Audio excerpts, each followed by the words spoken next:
My 35 wife 33F inherited a large chunk of her late father's sizable estate.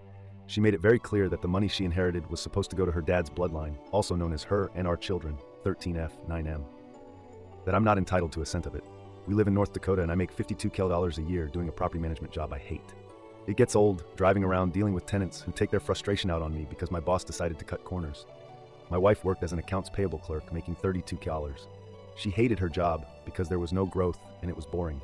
But she held the job to show her dad she was responsible. Her dad died, and now she inherited a 5-bedroom mortgage-free house in another state.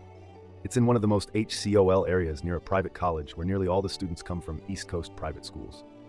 She rented out the house by bedroom to students and gets $6,000 a month when it's all said and done. The rest of her inheritance is locked in a trust that pays out $15 a month.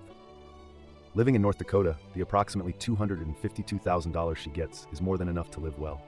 However, I feel my wife has been unfair with how she's handled the money. Right away, she rented herself a BMW, and then she decided she was done cooking and would order out every day.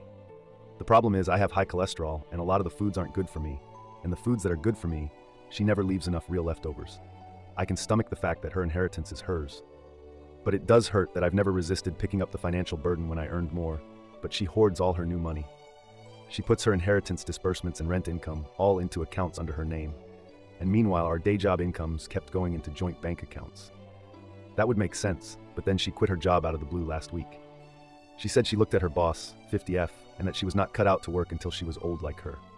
She wants to pursue her passion of photography, but doesn't want to earn money from it. So she quit.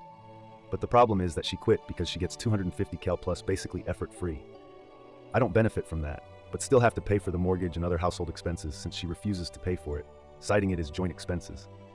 We got in a fight, and I threatened to quit my job too if we were all quitting jobs now because work is hard. Her rationalization was that she buys takeout every day for us now, so my job was enough to pay for our mortgage. I asked that if she wants to upgrade houses like she upgrades cars, I'm guessing the new house won't be in my name. Will I have to pay the maintenance/contribute to mortgage payments? She said I should have to because it would be living expenses that I would benefit just as much as her. AITA for being annoyed at her selfishness?